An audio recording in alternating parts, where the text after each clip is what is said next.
He is the best man of the group to be sent with the wedding rings.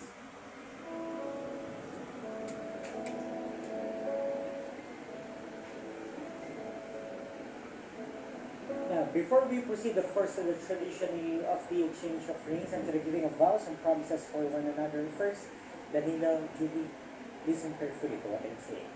Makinig kayong mabuting dalawa sa lahat ng mga susunod na sasabihin. Now, Danilo and Judy, the veil represents that you're now glued together as one by Christ. And that is the symbolic of the veil. And the heart represents that you're now bind together as one. Remember that there is no more human tie tender than this. And that's why we call marriage. The most important part of your marriage is you must first put Christ in the center of your relationship as you cope your everyday lives together as husband and wife. Tandaan yung wala nang masihigit pa sa pagsasama ng isang mag-asawa.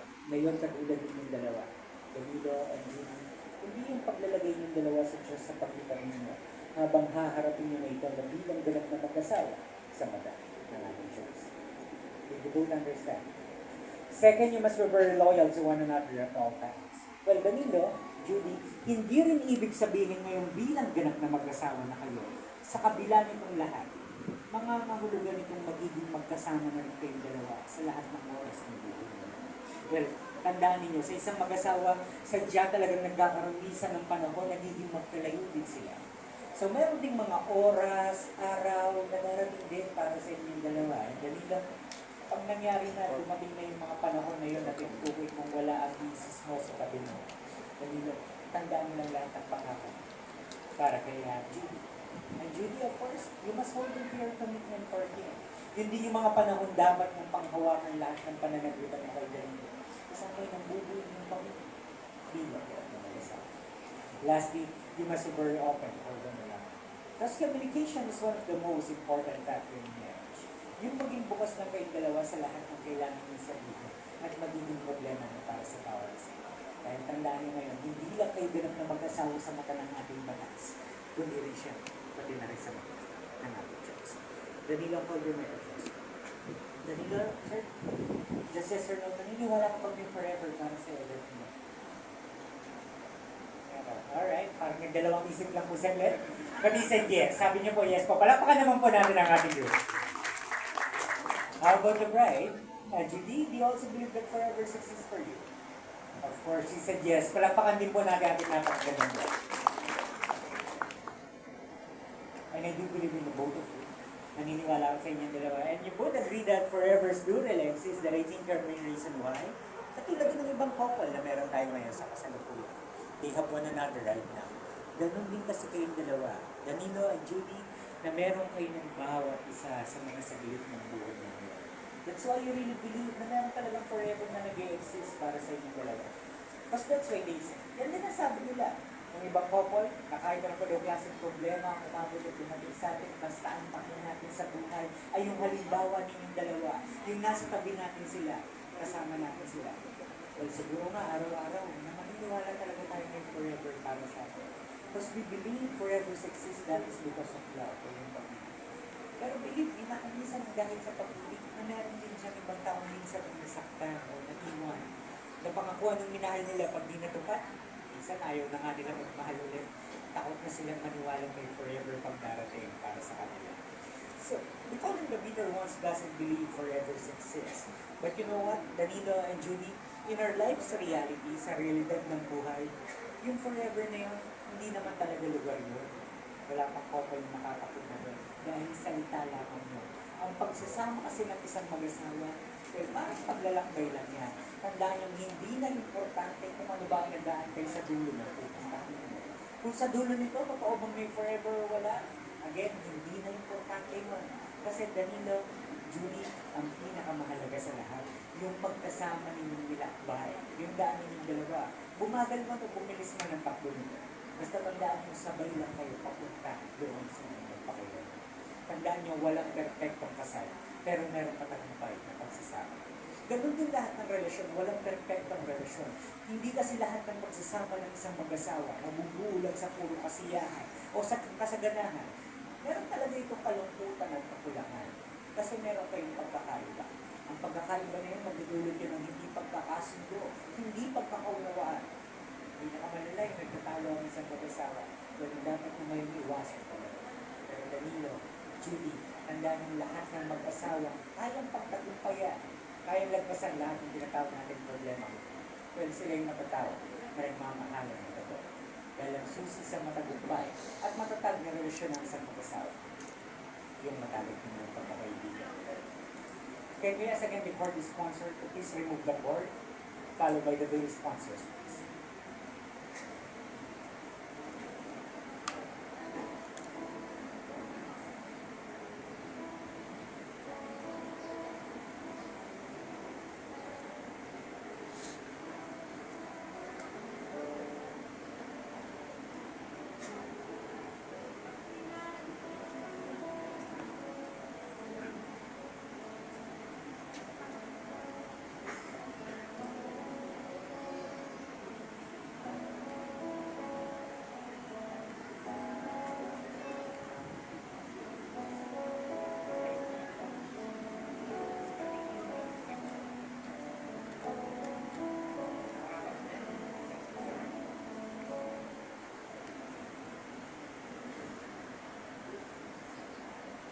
Now, before we proceed to this exchange of rings, Danilo, can you hold your microphone, sir? I would like to give you a moment para sa mga lahat ng gusto mong sabihin ng mga pangako mo para kay Julie at ibahagi sa nila. Yes.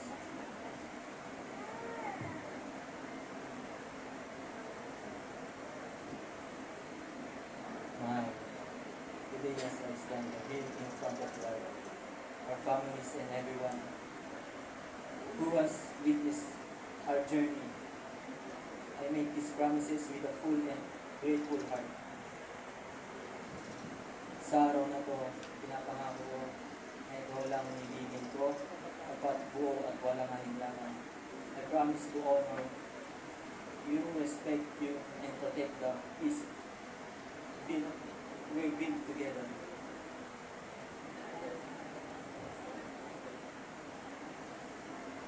Kapag dumating ang araw na madali, I will celebrate with you. Kapag dumating ang araw na mabigat, I will hold your hand and carry it with you. Kapag nawala ang lakas mo, I will be your strength. Kapag napagod ka, I will be your rest. My love, you are God's greatest gift to me and for the rest of my life. Ipapakita ko sa iyo na dapat akong maging asawa mo.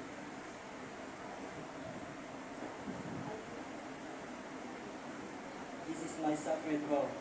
Sa bawat hakbang, bawat season, bawat umaga at gabi, I choose you, I honor you, I love you.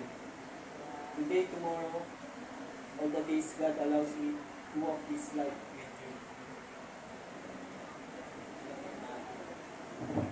And everyone, palapakan naman po natin ang ating view na today. Sir, please hold your microphone and please say after me. Habang binibigay mo yung singkate mo, ulit mo lang yung sasabihin ko.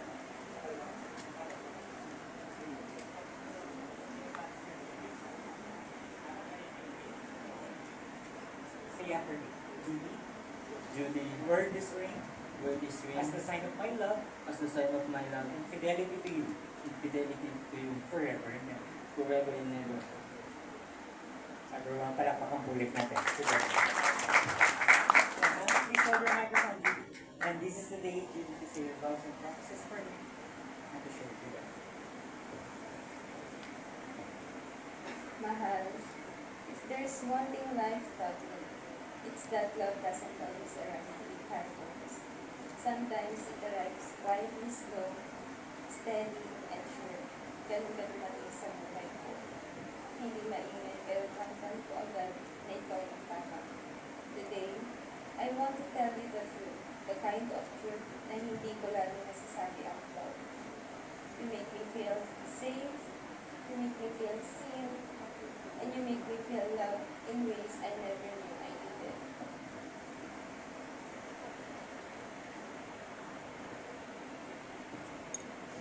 So here are the promises I want to make, not just as your wife, but as the person who chooses you fully and freely. I promise to be gentle with your heart, especially on the days na hindi mo kaya maging strong. I promise to listen, not just to your words, but to the things you struggle to say. I promise to grow with you, change with you, and stay with you even when life shifts in ways we don't expect. I promise to love you with honesty, with patience, and with the quiet kind of loyalty you can rely on every single day. At higit sa lahat, I promise that no matter how the world spins, ako at ikaw, we will always find our way back to each other. Today, I give you my heart without hesitation, without fear, just love. Pure and simple. I love you. And everyone, can we give our beautiful bride a big round of applause? And now, before this wedding ring, please say after me. On his left, I'll mention his name first, Danilo. Danilo, Wear this ring wear this ring as the symbol as the symbol of my endless love of my endless love and commitment to you and commitment to you forever and ever. forever and ever. Go ahead, ma'am. Once again, everyone, palakpakan po ulit natin ang ating Now, can I ask the candle bearers to please come forward to light the candles, please?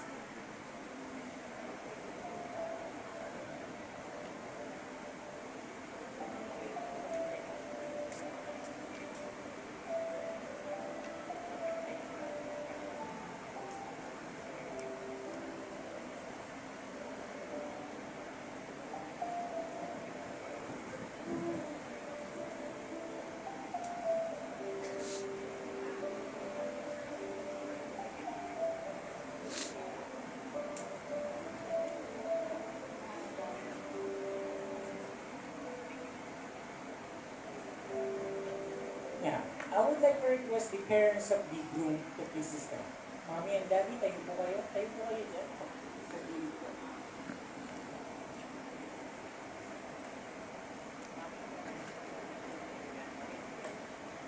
For the parents of the bride to please stand right here on the screen.